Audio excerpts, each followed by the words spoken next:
Hey guys, मैं सुगंधा आपको सुनना जो हमारी प्यारी सी लव स्टोरी जिसका टाइटल है तू जुनून सिर्फ मेरा। इसकी ऑथर है प्रिया। उसका 11वां भाग, चैप्टर 11, राज का कृषा से मिलना। तरस गए आपके दीदार को, तरस गए आपके दीदार को, फिर भी दिल आप ही को याद करता है।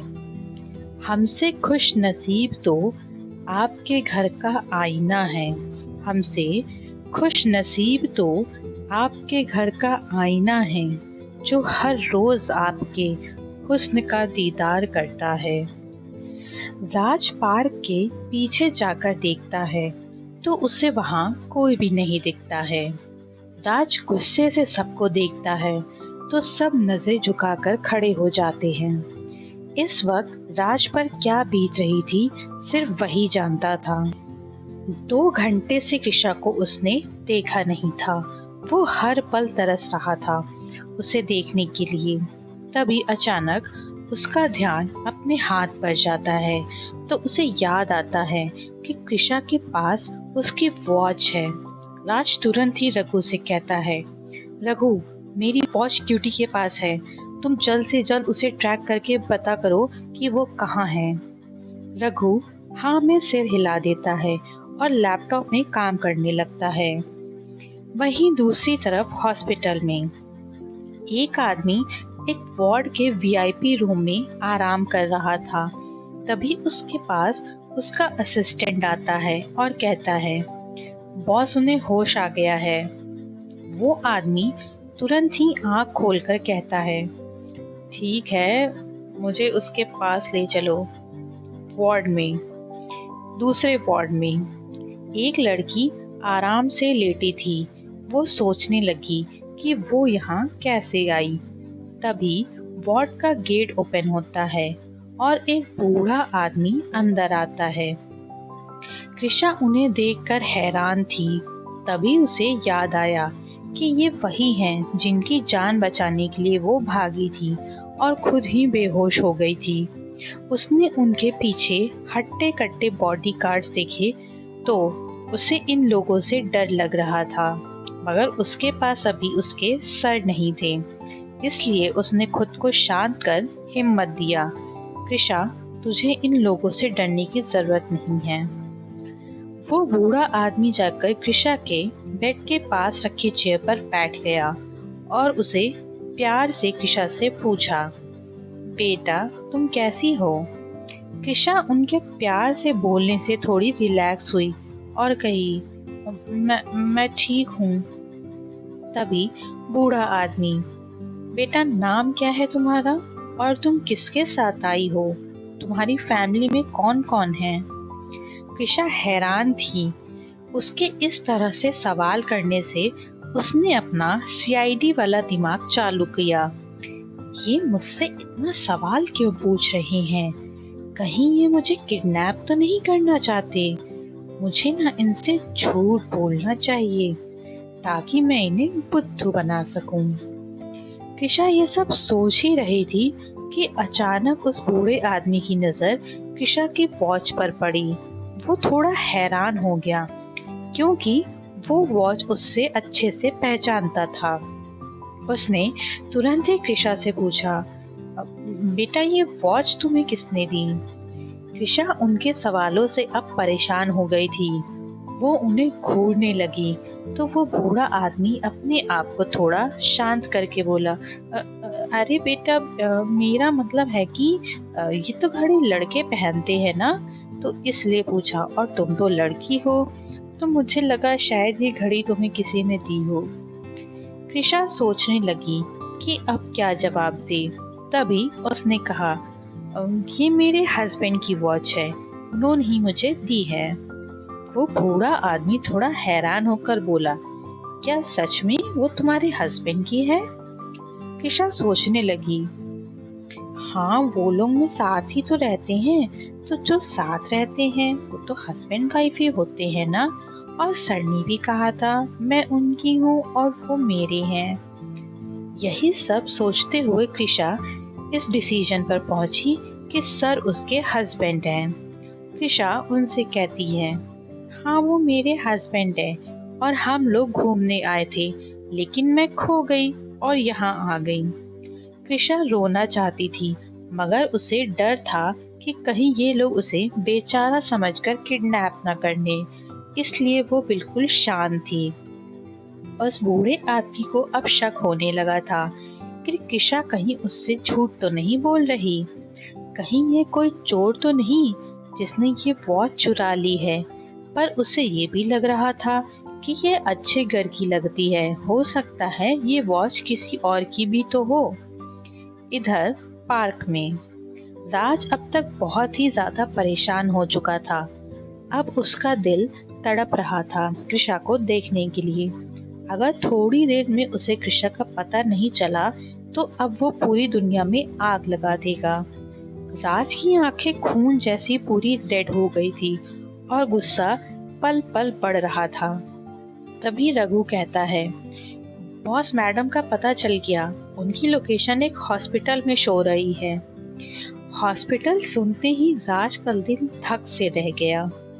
उसे अब सब समझ आ रहा था कि थोड़ी देर पहले क्यों उसके दिल में बेचैनी और दर्द हो रहा था।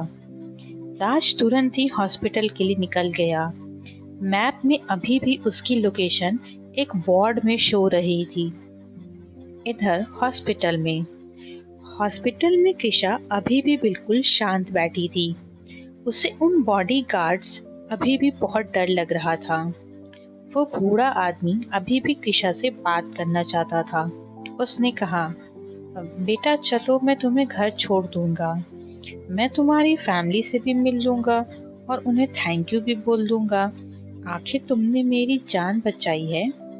कृषा कुछ बोलने ही वाली थी कि उसे एहसास हुआ कि जैसे सर उसके आस ही पास है। वो तुरंत ही उड़ गई और वार्ड से बाहर जाने लगी। उस आदमी ने कहा, रुको बेटा, कहाँ जा रही हो? मगर कृषा तो अब कहाँ किसी की सुनने वाली थी। वो तुरंत ही वार्ड से बाहर निकल गई। उस आदमी ने अपने बॉडीगार्ड से कहा, रोको उसे, वो बाहर नहीं जानी चाहिए। गार्ड्स ऑर्डर पाते ही तुरंत कृषा के पीछे गए। उधर राज भी हॉस्पिटल पहुंच गया था। उसे भी यहाँ पर कृषा के होने का एहसास हो गया था। उधर उन गार्ड्स ने कृषा को पकड़ लिया था और ले जाने लगे, मगर कृषा उनसे छोड़ने को बोल रही थी। इस तरह पकड़ने से उसे पैनिक अटैक्स आने लगे। कृषा जोर जोर से सांसें ले रही थी और छोड़ने को भी कह रही थी, मगर वो गार्ड्स कृषा को बिल्कुल भी नहीं छोड़ रहे थे। जैसे ही राज वहां पहुंचा तो उसने देखा कि उसकी क्यूटी को गार्ड्स ने पकड़ रखा है। यह देखकर तो उसका गुस्सा अब अपनी सीमा पार कर चुका था। उसने जोर से चिल्लाकर कहा, छोड़ो उसे। राज की आवाज सुनते ही सबने उसकी तरफ देखा तो अपने बॉस को देखते ही उन्होंने तुरंत ही कृषा को छोड़ दिया। जैसे ही राज ने कृषा को देखा तो बस उसकी आंखों में सुकून ही दिखा। वही हाल कृषा का भी था। वो राज को देखते ही उसकी तरफ आने लगी।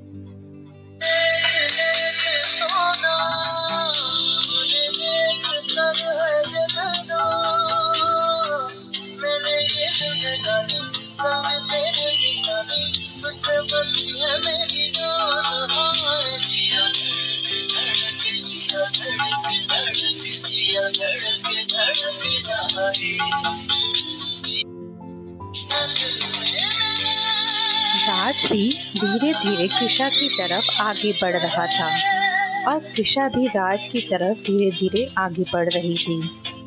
दोनों ही आंखों में आंसू आ गए थे और एक दूसरे से इतनी दूर रहने का गम एक दोनों की आंखों में दिख रहा था।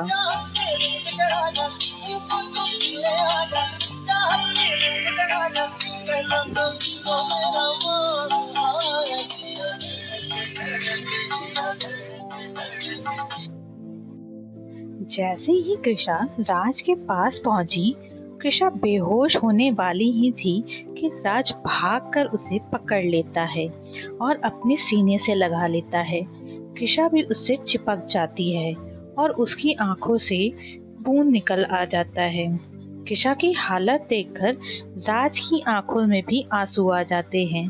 राज तुरंत ही कृषा को गोद में उठाकर गुस्से से भरी आवाज में चिल्लाकर कहता है, डॉक्टर!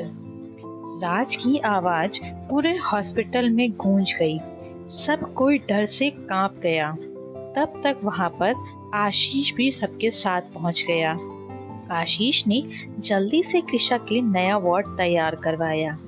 राज कृषा को गोद में लिए ही वार्ड के अंदर गया और वैसे ही उसे गोद में लिए बेड पर बैठ गया।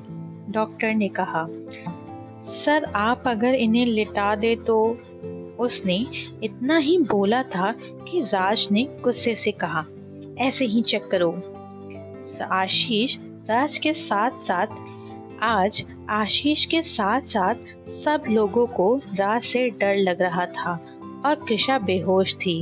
डॉक्टर ने उसे अच्छे से चेक किया और कहा, सर ये डर की वजह से बेहोश हुई हैं, इसीलिए पल्स भी इनकी इतनी हाई है। राज को डॉक्टर की बात सुनकर याद आया कि कुछ बॉडीगार्ड्स ने कृषा को पकड़ रखा था। राज ने तुरंत ही आशीष को इशारा किया। आशीष तुरंत ही इशारा समझ गया और वहां से चला गया। इधर और कोई भी था जो ये सब देख रहा था। वो था वही बूढ़ा आदमी। आगे राज क्या करेगा? आखिर कौन है वो बूढ़ा आदमी? क्या राज का उससे कोई लेना देना है? क्या कृषा ठीक होगी? आइए जानने के लिए सुनते हैं तो जुनून सिर्फ में।